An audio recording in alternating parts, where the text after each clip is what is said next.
Live from the Subaru of Gwinnett studio, CAB Incorporated presents Celebrating Powerhouse Women. Now, here's your host, Amanda Pierce. And hello again, everybody, and welcome to another exciting episode of Celebrating Powerhouse Women. This show is dedicated to celebrating movers and shakers in our marketplace, and today it is my pleasure to introduce Kim Hartsock. She is the office managing member of Warren Averett CPAs and Advisors. Good morning, Kim. How are you today? Good, Amanda. How are you? Doing well. Thank you for joining me today. Thanks for having me. Yeah, I've listened to a ton of my friends on your show and excited that you asked me to join you today.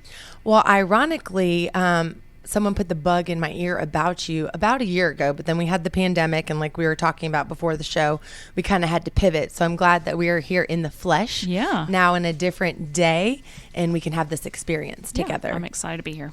Let's just start a little bit to share with our listeners a little bit about what you do for your company and your role within, and then we'll kind of go from there. Sure. So Warren Averett is a regional CPA and advisory firm.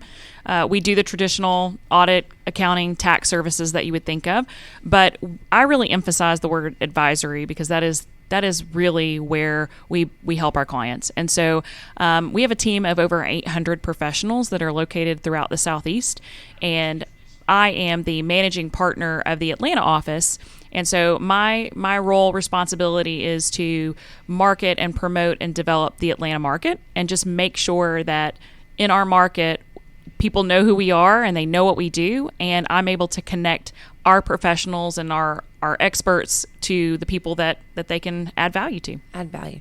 Now, the world of CPAs and advisors it's pretty competitive out there.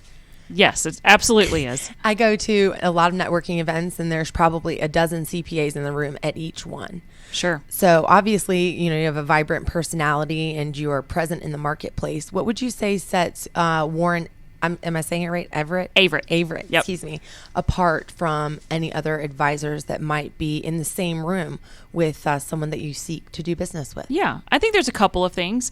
I think one is that we really do stress the advisory role. And so something that we often say is that we are trusted advisors, not trusted historians.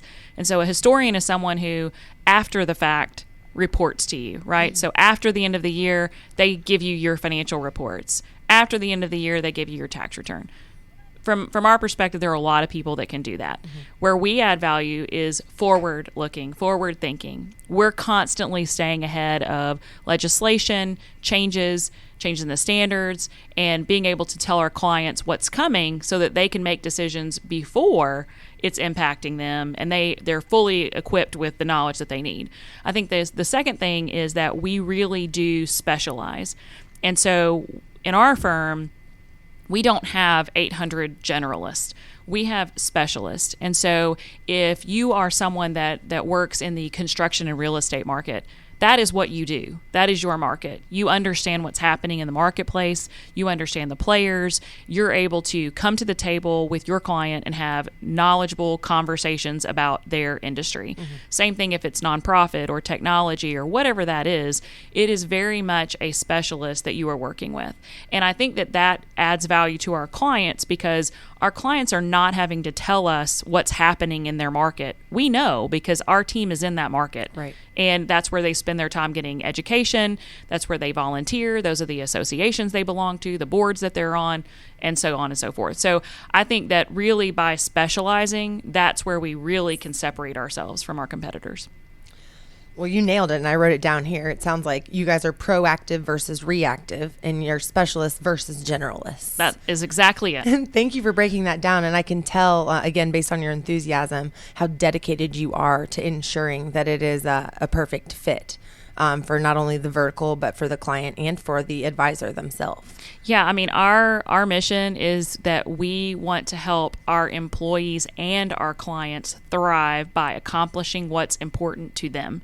Mm-hmm. And we really stress that employee and client because, for example, we have won Best Places to Work the past several years in Atlanta, but also in other markets, in our Birmingham location, our Tampa location.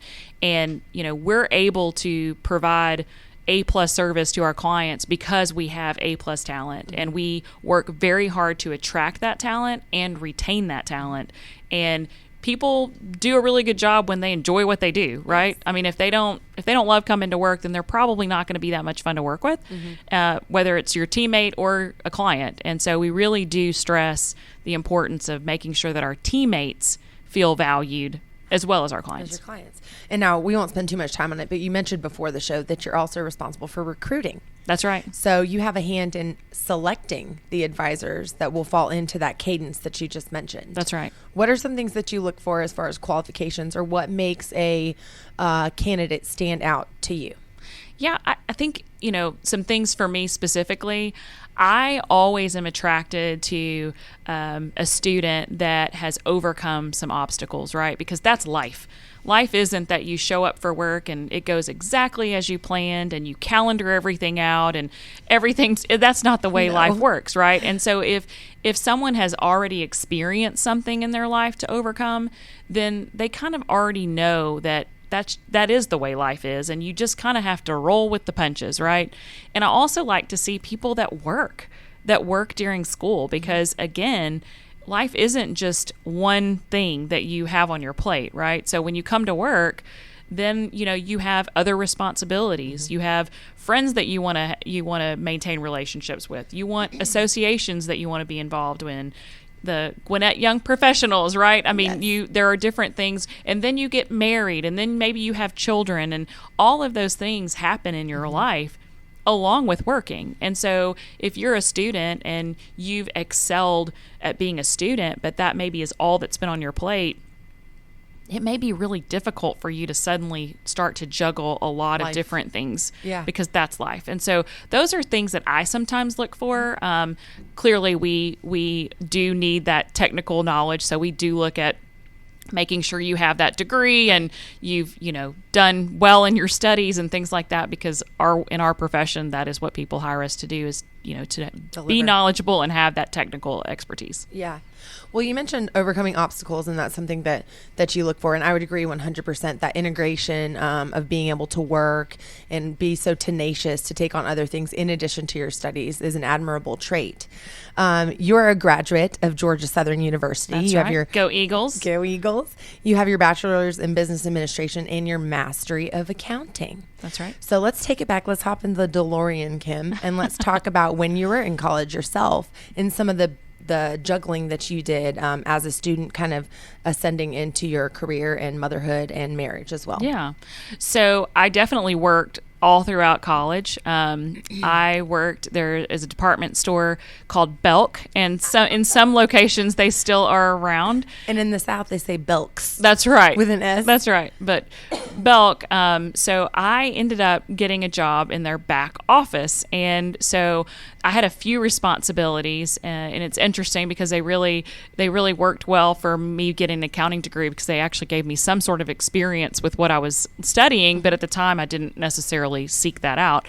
So part-time my job was wrapping presents. So if you remember back in the day, you would buy packages. Something and take it to the back, and you would get complimentary gift wrapping, right? And with that beautiful bow too. That's right. So I can wrap a present. That is one of my unknown talents, with 3 pieces of tape, and it can look spectacular, right? Another one of my responsibilities, though, was to balance out their cash registers every night and make the deposit. And so that kind of got me experience with working with reports and reconciliations and balancing things, and just getting some access to that side of the world. So I did that for 4 years throughout college, and then whenever I started getting my master's, I was a graduate assistant for one of the professors, and that was my job then. But so I definitely worked all throughout college. But I think something, an obstacle that I overcame when I was in college was my cousin was tragically killed in a car accident. And I was, I think it was my sophomore year of college. And it happened literally the week of finals. Oh, no. And so I missed my finals to go home be with your family. To be with my family. And, my options were to just drop those classes and repeat the entire semester, or figure out a way to pull it together and study and go back and take those finals. And the professors were so understanding of, giving me an extension on that. But that's life, right? I mean, tragic things happen and the world goes on. And you have to figure out a way to make that work. And so I think that was my first experience with, this is a really terrible time, but things still have to happen, right? Something. And so, and I know that people overcome obstacles way more difficult than that every day. But for me, at that age of 19 or 20 was kind of my first experience with something like that happening. Well, to that same token, I can only imagine that you had to really dig down deep because you were kind of weeding through the feelings and the emotion, but you still had to plant your feet so that you could pursue through the education piece. Yeah, that's right. I mean, and that is life. It's an and conversation, right? And I find myself saying that a lot. It's not. You kind of think that life is made of these choices, right? This or that. And it's oftentimes not. It's this and that, and now being a working mother of 3 children and teenagers at that. That's right. And, a new puppy and, all the other things that go on. It's not choices. It's choices that you make to do this and that. And you figure out ways to make that work. And there are sacrifices that you make, right? Sometimes sleep. Sanity. That's right. But those are the choices that you make. But I think learning to understand that everything is integrated in your life, and one thing that I've always been frustrated with is this conversation around work-life balance. And I'm like, there is no such thing. You cannot balance this. It's work-life integration. I say the same thing. Yes. Did you hear that on a podcast? Because I did.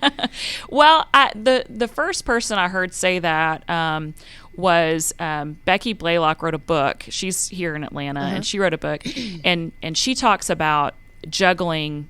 You're juggling, and some of the balls you're juggling are rubber, and some are glass, right? And so you're juggling, and you can drop some of the rubber balls because they'll bounce, and someone else will pick them up. But if you drop a glass one, it breaks, right? And so when you enter a certain stage of life, you have to identify what are those glass balls that I have to be able to catch. Yes, and keep right? in the air. Those are my children. That's my husband. Those are my family and friend relationships that are fragile, right? But there are other things that I want to do. Right. They're important to me. But if I drop them, somebody else. Maybe it's an opportunity for somebody else who doesn't have as many things that they're juggling to pick that rubber ball up and run with it. And maybe they'll do it better than me, So that was the first time I'd really heard that concept. And I stress it all the time because we have a lot of women in our firm, which is a really awesome thing. And we have young professional women that, have really young children, and I remember what that was like. Yeah. And you think, how can I do this? And so just to be able to sit across from someone and say, I've been there, I know how that feels. You can make it to the other side. You are going to get through this, right? And maybe you change your perception of what your expectations are of how life looks right now, right? Maybe instead of achieving this by this year, you're going to give yourself a little bit more time because your priorities have changed. And it doesn't mean that those things are not important. They're just not the most important thing right now. Yes. And I also like the parallel, and I've actually heard that before from a mutual friend of ours, Joy Mitchell. Oh. She uses the same rubber and glass ball reference. And she's an amazing one at doing that. She is. And it makes me think, okay, it's okay to let one of the balls drop, the rubber balls, because that's a testament to resilience. It could bounce back and it could be even stronger, or you could catch it on the right, step. It doesn't mean that it's forsaken or lost forever. I mean, rubber bounces. That's it can right. come back around. So That's I like right.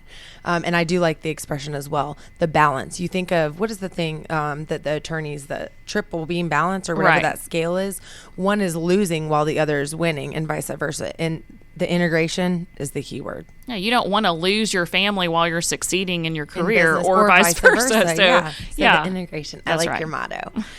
Going back to mom life, if you don't mind really quickly, you are a mother of 3 teenagers and you're a Yes. successful career woman, and your husband also owns his own business. That's right. And you got a new puppy.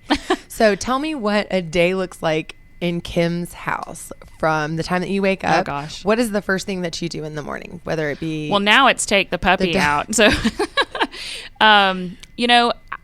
no day looks the same, to be honest with you. I live by my calendar. I schedule everything. I schedule everything with my husband. So we share our calendar so that we know what's going on in each other's lives. Right. I exercise. That's really important to me for my mental health and my physical health. So I calendar it, but I do well to do that in the morning. Mm-hmm. So a lot of times that is the first thing that I do is go to the gym. Mm-hmm. And I'll give a plug to a local, I work out at Alloy Personal Training for Women, which is in Swanee. And my coach, I have 2 coaches, Anthony and Caroline, and they do a fantastic job.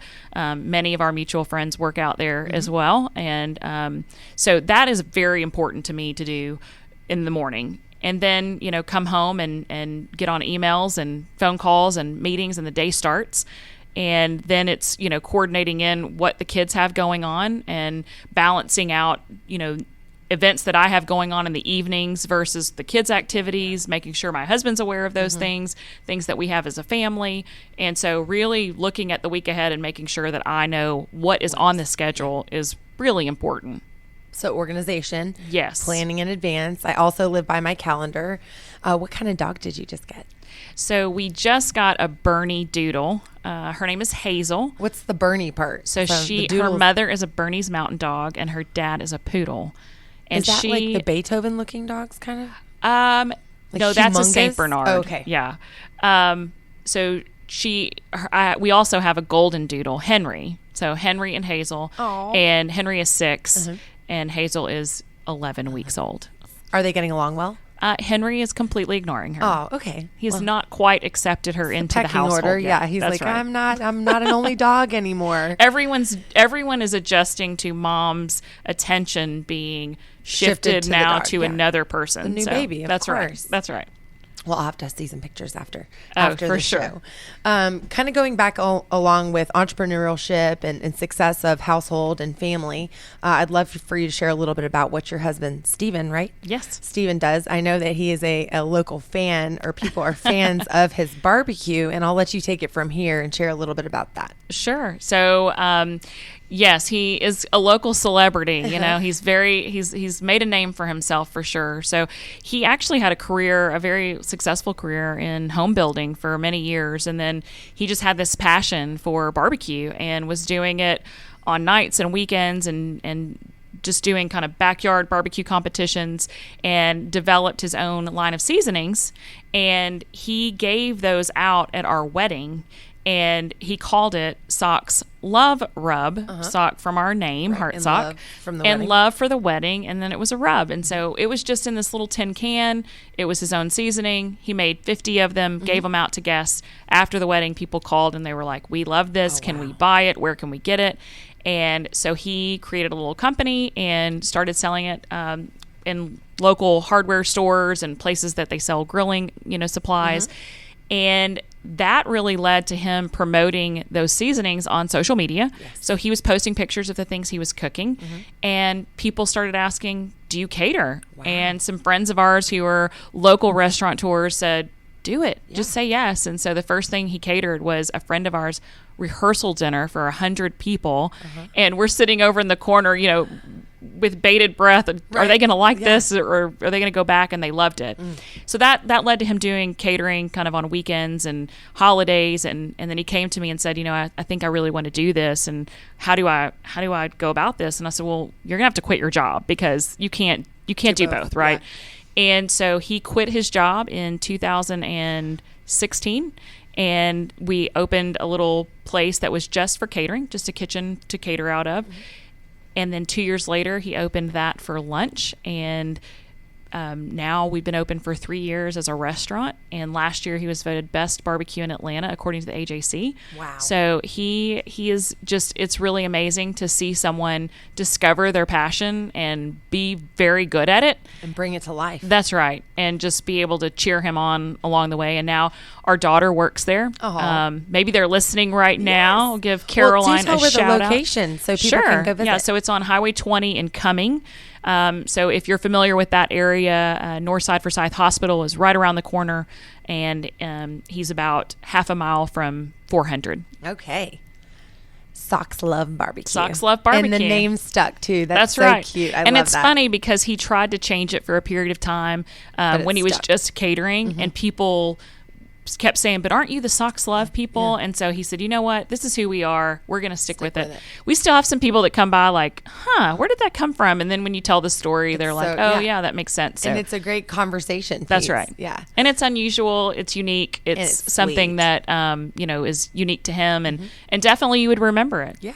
And I bet the people listening, or even the first 50 people that were guests at your weddings were like, I had the first taste before it was even famous. Some of them still have that little tin can, and yeah. it's funny. We kept one, so we have it, and just think, wow, it all started with that. Well, I'll have to come by and visit sometime. We would love to have you. Yes. I do want to make sure that we emphasize all of your community participation in what you do. And then I have a couple questions just personally that I'd like to ask you. So before the show, we were chatting, and we have a mutual friend, Randy Redner. That's right. So you serve on the board of the Community Foundation for Northeast Georgia. I do. And in addition, you serve on the Gwinnett Chamber of Commerce Executive Board, the Gwinnett Planning and Commission.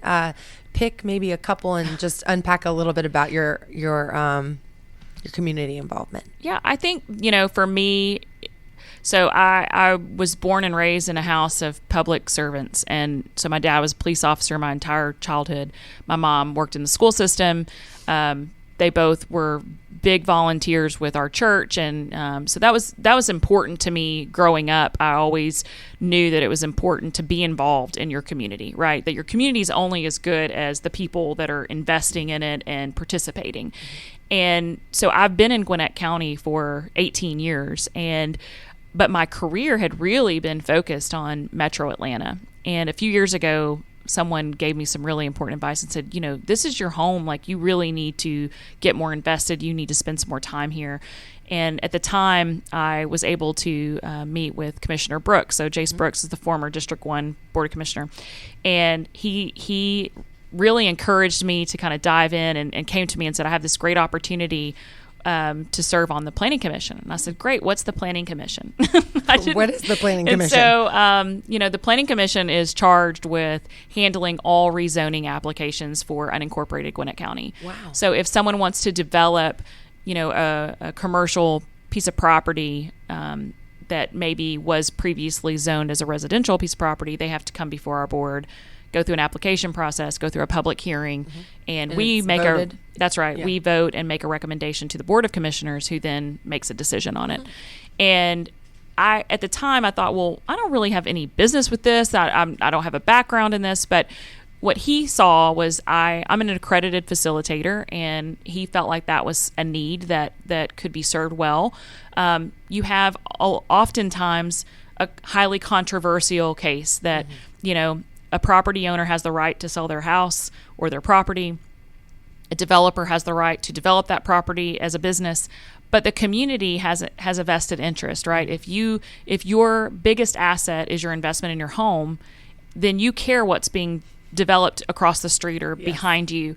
And so you have all of these forces that are working. There's a lot of tension there, right? And so I view my role in that as my role is to make sure that our community gets the best development. And we are growing. We know that. I mean, that's a great thing that Gwinnett County is growing like it is. But we have to make sure that we do it responsibly and we have smart development. And if you're not invested in that process, then you could lose that. And so I take it very seriously. It takes a lot of time. I invest a lot of time in these cases, and hearing from the constituents, hearing from the developer, hearing from everyone that has a stake in this, and making sure that their voice is heard, and making sure that we arrive at a decision that's best for the county. And I say oftentimes, most of the time, no one ends up happy with that decision, right? Because somebody has to give on every side in order to make it work. Sometimes people get happy if we vote against something that they didn't want. But, a lot of times it's coming to some sort of compromise. And I enjoy it. And I think that it makes me feel like I have a little bit of a part of making our community better for the future. Sounds kind of like you have to do a little bit of moderating when you're in that position. When you were saying that, I was laughing because before I came to Gwinnett, I lived in Peachtree City, and Newnan is just on the outskirts. And similar instance, they wanted to build a Starship like novelty shop, like right in front of some residential areas. So it was a big battle. And I assume that the planning, commission was also having that conversation. Well, the Starship won, and the residents are extremely upset because there's a novelty shop directly across the street. So I can imagine. Yeah, those cases are not fun to work. Not fun, I can imagine. Well, obviously you're passionate about what you do, and you're able to apply your expertise to those boards and help benefit the community. You serve in the chamber, you participate in associations. From a business standpoint or from a community outreach or involvement, what are some organizations that you enjoy participating events? Like you mentioned associations. We're obviously in the Chairman's Club and the chamber together. What other arenas can Kim be found in, and where do you find value in networking? Well, the chamber is a huge part of that. And I think that, we all should be invested in the chamber because the chamber is the lifeblood and the energy of our community. And just as I mentioned, Gwinnett County growing, we need those businesses, we need those business leaders to be active in that growth so that we can make sure that we're growing in the right way. And most of my friends are in the chamber. Yes. So I love going to events because I run into my friends. But those are business relationships too, because when you have that relationship, when a client has a need, whether it's calling a banker or an attorney or an insurance person, whoever that is, I have a relationship that I can pick up the phone and say, I have a client who needs your help. Right. And this past year, that Rolodex of relationships was very important because there were businesses that were struggling with a variety of issues that needed expert advice, and for me to know those people and be able to call on them was very important. But I also want to stress how important I think it is for women to have a network of women, and that is a huge part of my time is investing in my friendships, my relationships with other women. I don't buy into the narrative that women don't support each other, that women are difficult to work together. That has never been my experience. I've had a lot of women that have been mentors and advocates for me throughout my career. And now where I am, having other women that can relate to, having a large responsibility job and also wanting to value their marriage and their job as a mom, that's important to me. And it's important to get away and have fun with those friends and be able to, lift each other up. That's right. And encourage each other. And, when someone says, because we also women have this real tendency to not believe that we are worth what we're getting or that we haven't quite reached the level that, we see it in others, but we don't oftentimes see it in ourselves. And so to have a network around you that believes in you, oftentimes more than you believe in yourself, and is right there to cheer you on and pick you up, I think is very important. And in terms of, giving advice to young women as they're coming up, I would say invest in those relationships because they will become more and more important to you, and they're priceless. They really are. And stick with them. I think that you and I share a passion for servant leadership. And this is my first year that I have been active on a board. I serve on the Gwinnett Young Professionals Board. And I have formed some relationships that will be long lasting. We were friends prior, but through this experience and through our service, it has brought us so much closer together.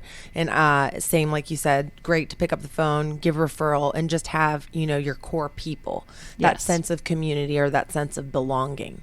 I do just want to give a shout out to our great Chamber of Commerce because this chamber provides so many resources for professionals and for the community. And there are so many fun things that you can participate in as well, socially, and then also from the business development side. That's right. And really, no matter what size your business is, what level, if you're just starting out or if you're a very seasoned professional, they can meet you where you are. Yes. They've designed the programs to fit all different stages of business life and you to get involved as much as you want to. And I'm with you. I'm a big fan of the chamber and can't stress enough how important I think it is to get involved. And again, as you're giving advice to young people as they're starting out in their profession, that is a great way to get connected. Yes. And have access to very successful business leaders Yes. that you can form friendships with. And those being able to call someone and say, can we go grab coffee? You know, I'm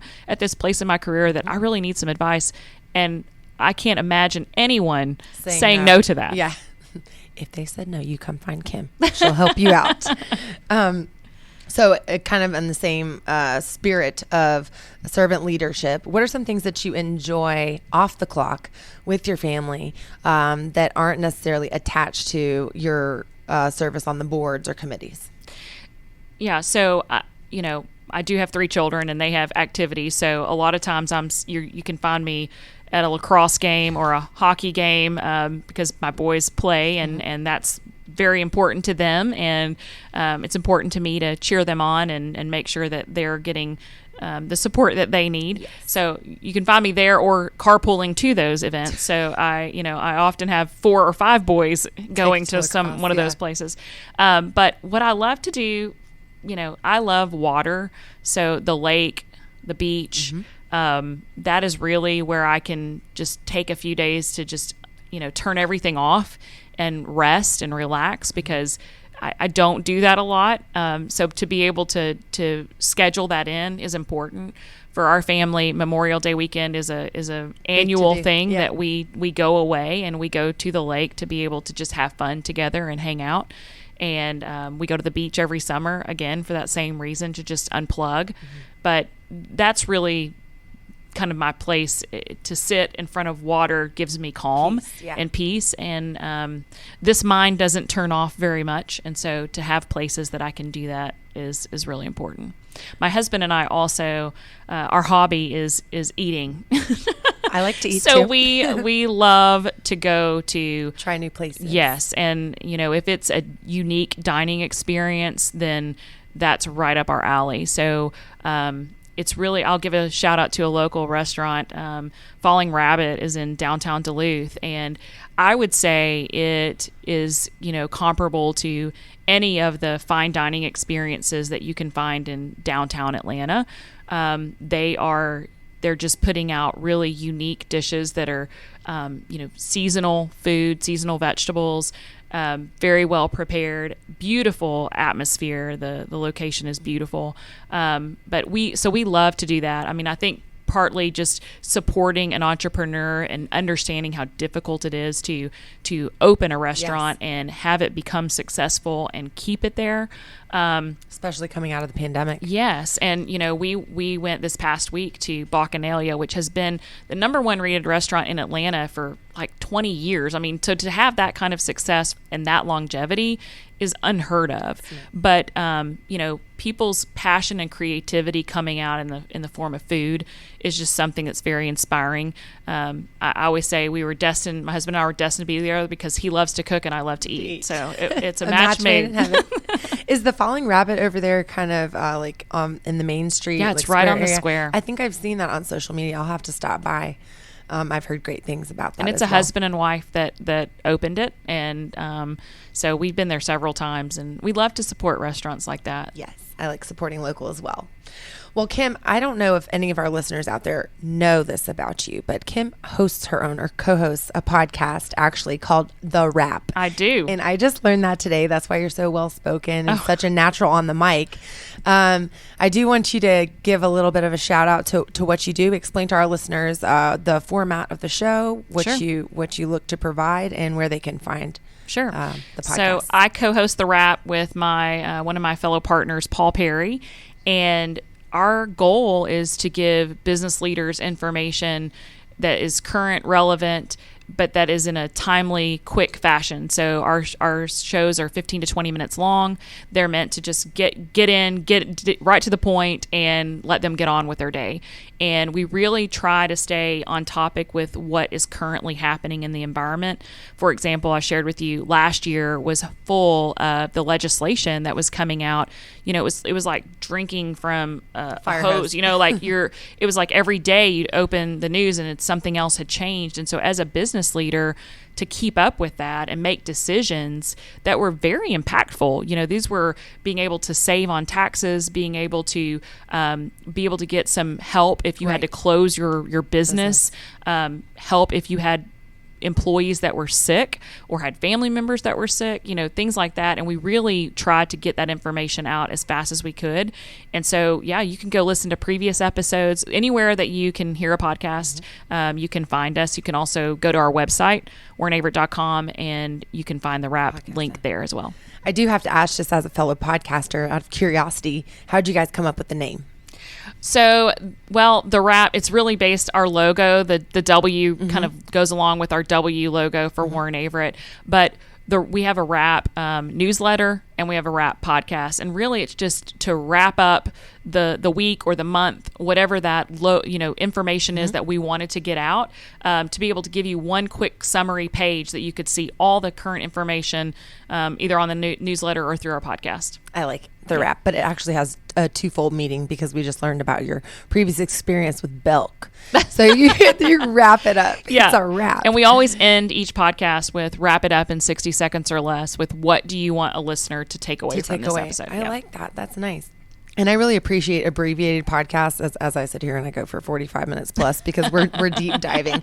But some of my favorite podcasts are really succinct, just messages, 12 to 17 minutes. And I find tremendous value. I will gobble them up when I'm doing my makeup. I'll listen to 3 or 4. Yes. But I do like the long ones too. So a couple ones that I really love. Annie F. Downs has one that's called That Sounds Fun. And she interviews a variety of different business leaders, celebrities, authors, and really it's just, and then her last question is always, what sounds fun? What do you do for fun? And then the other one I love is, I do love Armchair Expert, which is Dak Shepard. Yes. And he's known to go for 2 or 3 hours, but he keeps it, you're interested and you're listening engaged, and I don't want to fast forward. And so I think that's a really good skill as an interviewer where the person isn't looking at their watch wondering when is this going to end, but you're kind of, whoa, I didn't realize that we've gone through 30 minutes or an hour, that I think that's a really good sign of a great interview. Good conversation, yeah. And I'll say I do like longer podcasts too. I'll be driving to Virginia this weekend to go visit my parents, and I will listen to long shows, and I'll listen to podcasts the entire way. That's what carries me there. Right. So there's something for everyone out there. You guys can simply type in the wrap in your search bar. Also search for Celebrating Powerhouse Women and hit subscribe so you don't miss a beat. That's right, because there are some really great women that you have talked to already. Women. And I will say, just because she's one of our favorites, we'll give a shout out to Terry Jondal. Because she helped make this possible. Yes. She believed in this mission over a year ago, and here we are today, still carrying forward. You yourself are a powerhouse woman. As I mentioned before, we've kind of circled around each other in the marketplace. I would consider you an influencer. You have a strong footing with women, entrepreneurs, so on and so forth. So why is it so important to you to emphasize the message of powerhouse women? Why is it so important to Kim? Well, I think I'm fortunate that I was raised by a father and a mother, but I think for dads to believe in their girls and, let them think you can be a powerhouse woman. You don't need to shrink down, to fit in. You can have a loud voice. It wouldn't surprise anyone that I was the kid who got in trouble for talking too much at school or, being too involved, inserting myself. And so to not be told that's something wrong, but that there's a way to channel that for good. Not everyone gets that, spoken into them. And so I think that is important to raise up young women to think you do have a voice and we want to hear it and you do have a seat at the table. And as I mentioned, I had many women before me, pave the way and be mentors and advocates for me. And I think that I owe it to the women that are coming up behind me, my daughter, my nieces, which is funny because I have all nieces. So my brother has 2 girls. My sister has 2 girls. My husband's brother has 2 girls. His other brother just had a baby, a girl. So we have girls in this family, and many of them have strong personalities even at the age of 6, and I'm like, just channel that in, because they can change, they can make changes. And one of my favorite quotes is by who I view as one of the biggest game changers in American culture, which is was the former Justice Ginsburg, Ruth Bader Ginsburg. And one of her quotes is, "Fight for the things that are important to you, but do it in a way that will cause others to join you." And because you can use your voice and find yourself by yourself because it intimidates or drives away. But if you can use your voice to lead for change and have others join with you, that's when movements are made, right? And we now as women, we don't have to fight so hard to have a seat at the table, thanks to people like Justice Ginsburg that made legal changes for us to have that right. But there are other populations that need us to speak up for them as well. And so I think being able to, we need powerhouse women, right? We need it to make this world better. And we need women to realize that they need to dive into that. I know the book Lean In is sometimes controversial. I think that it was groundbreaking when it came out, and I think there's a lot of good things in that book that are saying, don't wait for someone to pull that chair out. Go pull the chair out and sit at the table, right? We need your voice. Don't wait for the perfect opportunity, because there's not going to be a perfect opportunity. And now more than ever, with all the diversity, equality, and inclusion initiatives that are going on, it's a prime market. It's a prime world for all of us to make that place or make that space, as you said. I think it's funny you were saying that you have all nieces and you're the only one that has boys. That's right. So you got the genes with the boys. Yeah. So everyone comes to our house to have the, when they were little, now they're not, but when they were little, the sword fights. And my sister said, "I didn't know boys fought about everything." I'm like, yes, they're boys. That's what they do. Boys will be boys. Kim, you've said some very impactful things. You see this entire page of notes that I have here. That's how I retain information. For our listeners, our young professionals, women specifically, what would you like to say to them as far as perseverance, or somebody that's maybe looking to achieve greatness within their career? What advice would you give them in order to persevere? I think, two things really stick out to me. One is be you, right? Like, you're uniquely made, and you have gifts that are unique to you, and you have strengths.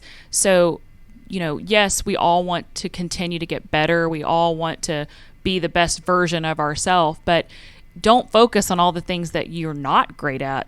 Find those things that you are good at. Find those things that are your strength, and find ways to use those, right? Like, I'm a CPA, but I am different, right? And I realized that early on. Like, I don't want to sit in my office and just look at spreadsheets and checklists.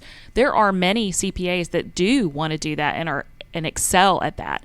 But for me, I'm unique that I want to go meet new people, and I want to be sharing a message, and I want to be the one being the spokesman. So find ways for me to go do that, because not everybody can or wants to do that, right? And so find those things that are gifts to you, that are strengths, and find ways to use them, put them to work.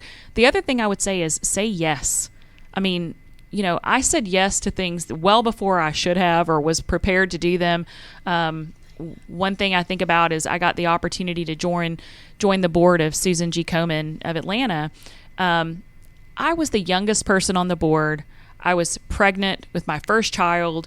I did not have really any experience of being on a board, but they came to me and said, "We have a need for a treasurer, and we want to ask you to join the board and be our treasurer."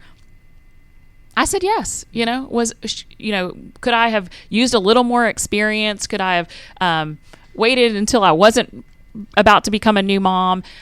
I could have, but I might not have gotten that opportunity again. And so I think say yes when those opportunities come, because you have people around you that can help you get what you need to close that gap, but you might not get the opportunity again. So when those opportunities come that you think, "Oh, I just don't know if I'm ready for it," just take that leap of faith. It's not as big of a leap as you think it is, most of the time, but just say yes. Just say yes. Well, she started as the treasurer, and then she went on to be the president. She's the past board president of the Susan G. Komen, and I'm sure that they're still able to call upon you for assistance or advice. Yeah, I have many friends who are still at Komen, and it's a place that's close to my heart. Both of my grandmothers battled breast cancer, and so it's something they've done amazing work. They really changed the game of philanthropy, and in terms of marketing a cause.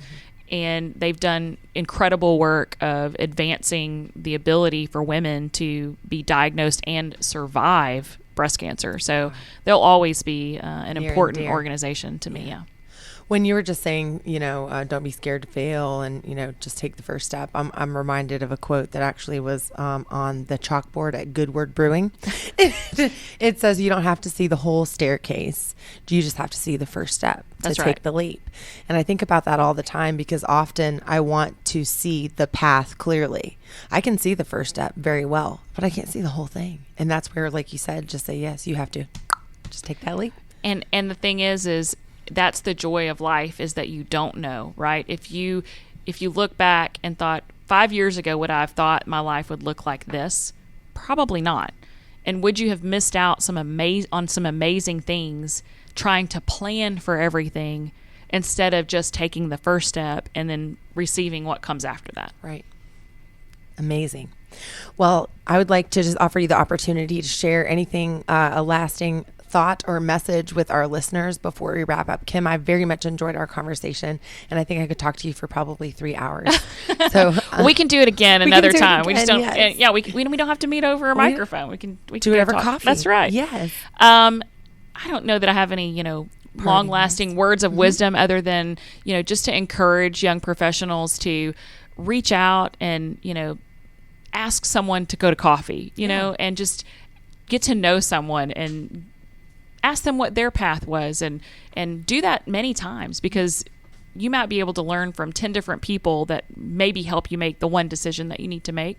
But I can't stress enough how important it is to have people around you that can believe in you when you doubt yourself, or lift you up when you have those moments of trip and fall failure.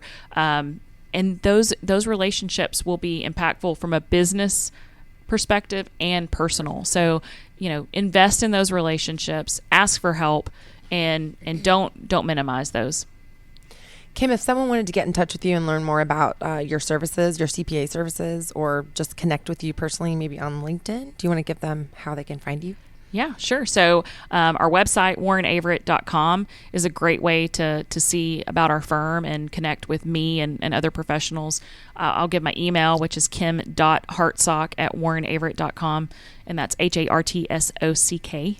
And you can find me on LinkedIn or Instagram or other places like that. Yes. You can see pictures of the new puppy. Okay, I'll have to go and look at the puppy. And then also, if you guys wanted to try that barbecue in Cumming, it's Socks Love Barbecue. That's right. And maybe we'll meet there for lunch next time. Sure. And you can find him online and also on Instagram as well. And our producer / my partner, Mike, would also like to join us for lunch, he said. We'll bring you too, Mike. We'll bring you too. Kim, thank you again so much for joining me. I've enjoyed our conversation today, and I know that our listeners have learned a lot. For those of you listening for the first time, thank you for joining us today. And if you're returning, please make sure you hit that subscribe button. Remember, you can listen to our live broadcast Fridays at 11:30 a.m. at businessradiox.com. Our shows are available 24/7 online. You can also find them on iTunes, iHeartRadio, Spotify. Where do you listen to your shows, Kim?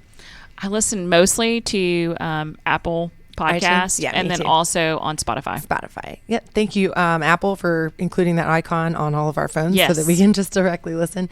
Connect with us on social media, guys, at Gwinnett Radio X. Yes, at Gwinnett Radio X. And until next time, I'm Amanda Pierce, and this has been Celebrating Powerhouse Women on Business Radio X.